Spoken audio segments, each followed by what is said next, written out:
at this book, if you look at this Bible, now we have,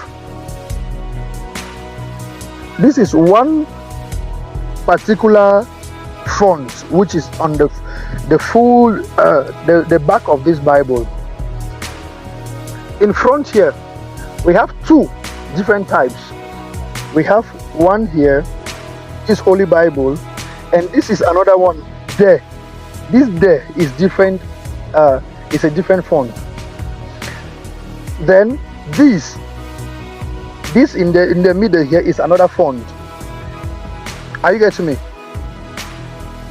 Then now this here is the same like this, which this and this are the same, and these two fonts are having the same name, which is serif. Then now this up here is what we are going to. Let us go. But before we go, let me take you to black letters so that you will be able to see black letters. No, black letters. Black letters. Black letters is what I'm looking for. Okay, this is black letters. Have you seen? Are you not seeing my screen? Black letters. Oh, okay. What's the reason? And this is also serif. Remember, it was I said from the beginning that it's used for typefaces. You can look, you see the spots of cuts, right? The curves. Can you see? So these are the fonts that are commonly used. There are many more other fonts. Even the apps that we are going to be using, or the apps that we use to design, most of them don't have the type of fonts that we use in designing. In the practical, I'm going to teach you how to download fonts from the internet and comb them and bring them and use in your app. Are we together? All right, now let's continue.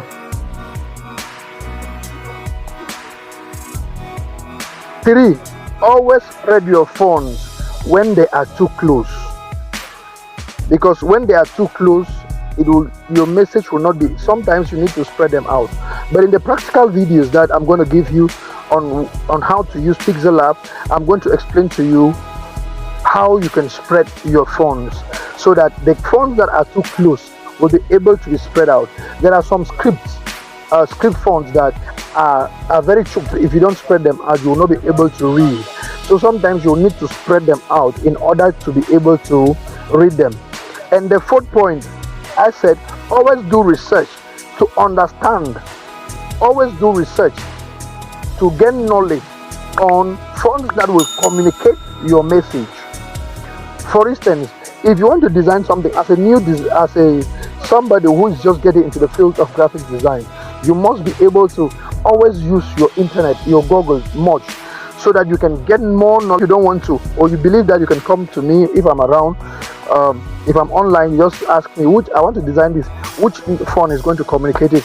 For instance, there are some parts in an invitation card that you need a script, because they are stylish. If you look like special invitation, when you look at special invitation, you always take note that there is a way that it's written, right?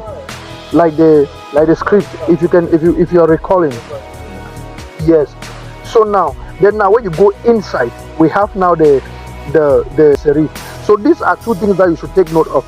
You should know what your message is. You should have the knowledge of what you are going to design. You should understand what you're designing before you design, so that one, we spoke about color. You should know the color that you will use in a particular design. 2, now we are talking about fonts or typography. You should be able to understand the type of fonts that you use in a particular design. Hope we are understanding what I'm trying to explain here. Now,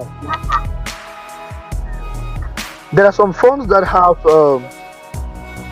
a dollar sign on it or a euro sign on it, right? If you see a font that has dollar sign or euro sign, it means it is not for free. 2, if you see fonts, you read their terms. Some they will tell you it is not for free. There are many ways to hack and download things online, but note that if you use fonts without the rights or without payment, you might be sued. So take special note of this so that you will not fall into trouble. We don't only teach graphics design here, we also advise you on what will save you from problems. In the Western world, you know very well that in the Western world, anything that has copyright on it, if you use without rights, you will be sued. And the funniest thing about this thing is that when somebody discovers that you're using their stuff illegally, they might sue you and you'll pay the rest of your life. You'll be working and paying into a particular account. So be very, very serious about this, because be very conscious of all these things. You might be designing in Africa, you might be designing in one village, but you don't know where your design will reach. And when your design arrives somewhere and somebody uncovers it, be very sure that you will fall into problem. That is what I wanted you to understand, and it is very necessary for you to know these things. Tomorrow we shall be talking on backgrounds, and tomorrow we shall start the first video, practical video, which I will be that one now. After the class, I will drop it in our WhatsApp forum. I just want to thank you all who are here today, and I want you to know that it was good having you around, and I believe that what we are doing here is helping out. So tomorrow we shall be talking on background. You shall understand certain things about background, even some backgrounds, many backgrounds on the internet, that internet space that you see have copyrights that you don't use. If you use them, you'll be sued. So that is another advice I'm giving you, but tomorrow we are going to talk more on that. Thank you very much. If there's any question, now is the time to ask. Over to you.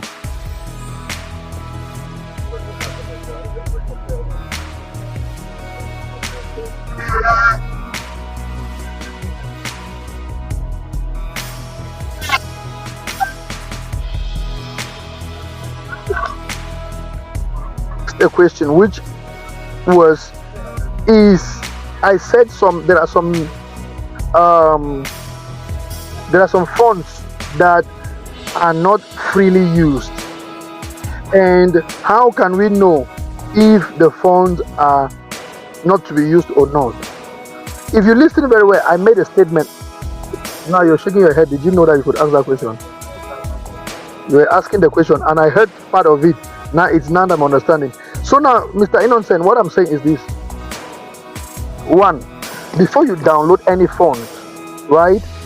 When you go to the website, first thing, go to the community rules, or the rules of the on the website. You must see the terms. The terms, yes, that's what I wanted to use. The terms of usage.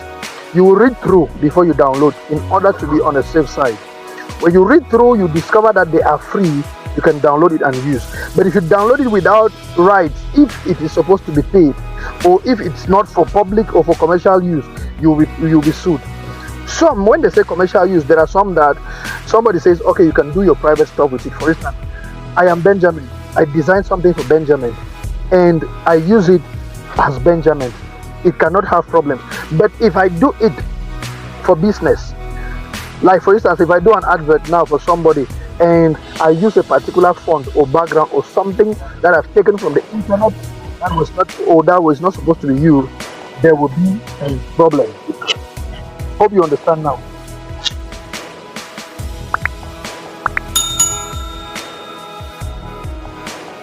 That is what you also wanted to ask Joy, and I heard part of it. Alright guys, thank you very much for being here today. I believe that we have exhausted what we had for today, and if we are all silent, therefore there's no other question.